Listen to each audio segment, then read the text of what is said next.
Finally, some more good shit from Shyamalan. I knew it. I knew he could do it.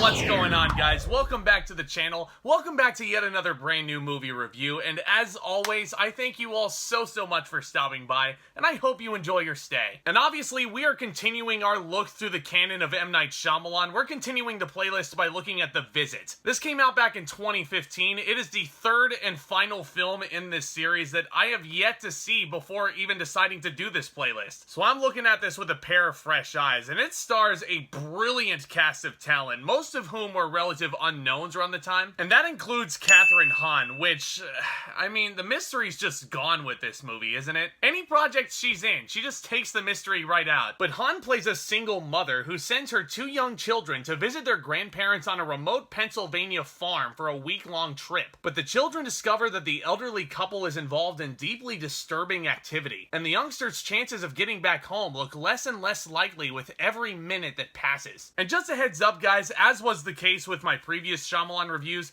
this video will be filled with spoilers. So just to give you a heads up in case you've never seen The Visit, I've fairly warned you. So as I've previously alluded to, this is the last film of the three, including Lady in the Water and After Earth.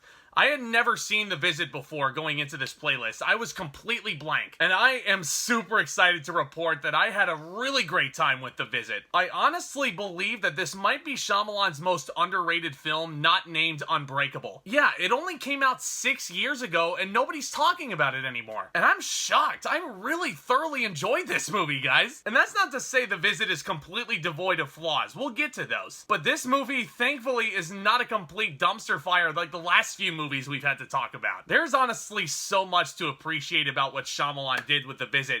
I knew he could do it, and I'm saying this as a writer and as a director. It just feels like Shyamalan's specialty is the intense thriller, like A Sixth Sense or A Signs. It felt like with his last couple of films that he was so out of his comfort zone putting together a family epic. The Visit, in a lot of ways, is a true return to form for this guy, and I'm so happy to say that, because it's honestly really refreshing, especially when you put it up next to an After Earth or, dare I say, Last Airbender. And a big reason why this movie is so fun is that Shyamalan injects a really big dose of uniqueness into the genre. Because The Visit is in fact a found footage film in the same sense of the Blair Witch Project or Paranormal Activity. It basically follows the camera movement of the two young kids in this film, who, by the way, both of them are outstanding. Olivia DeJonge as Becca, who's a young filmmaker, and Ed Oxenbould as Tyler, who's a troublemaker who enjoys freestyling every now and then. I thought both of them were not only extremely convincing as siblings, but also as characters in general. They were so easy to root for, and you legitimately wanted them to escape this dastardly situation. Speaking of dastardly, guys, these grandparents, I mean... Can you get any creepier than these guys? They're played by Deanna, Dunagan, and Peter McRobbie, and they work absolute magic together. And the way Shyamalan's direction melds together with their performances, I'm talking the hide-and-seek scene underneath the house, Pop-Pop's secret shed that Tyler finds.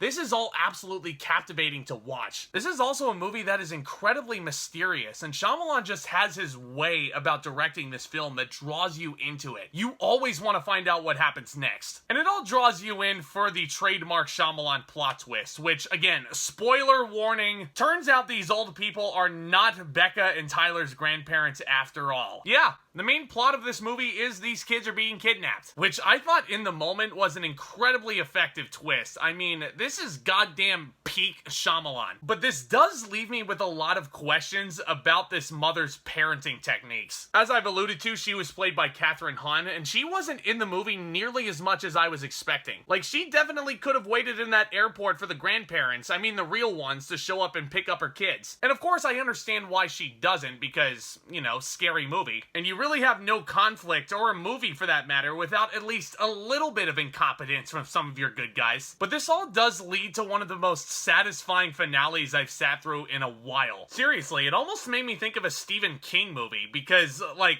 a lot of people know that I'm a big fan of Stephen King. I love him because he is absolutely amazing at writing revenge. And again, not to give too much away, I know this is a spoiler review, but like, I want to make sure you guys enjoy this, like, you know, like I did. I went in completely blank. So if you don't know how exactly this movie ends, I'll just leave it at that. But it is incredibly satisfying. One other thing I'll say is this. Never did I think a game of Yahtzee would feel as white-knuckled as this one. And trust me, I play Yahtzee a lot. It gets competitive. One thing I will admit that really bugged me throughout this entire runtime is that, okay, this is a found footage film, right? So why is this camera work 4K Ultra HD style? I feel like there was a huge missed opportunity for Shyamalan to really do something cool with this cinematography. Mainly to tinker around with these aspect ratios and whatnot. Because his camera work, it's his usual wizardry you would come to expect with his direction. But I don't know, that's just me. I feel like that could have made The Visit a lot better than it actually was. This isn't a knock on the film at all, because like I said,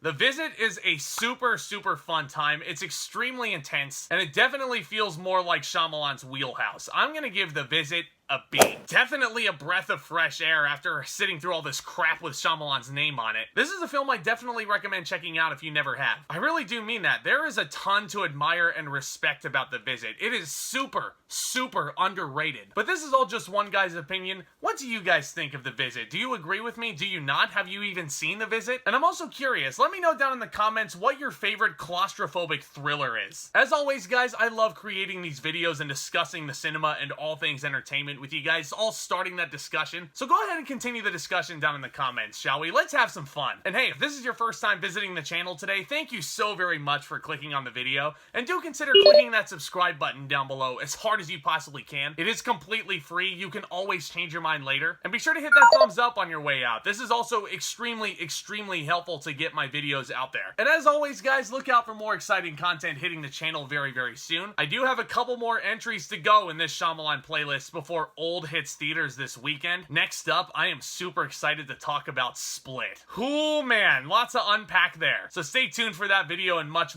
more, guys. Y'all are the best. And with all that being said, back talk, commence.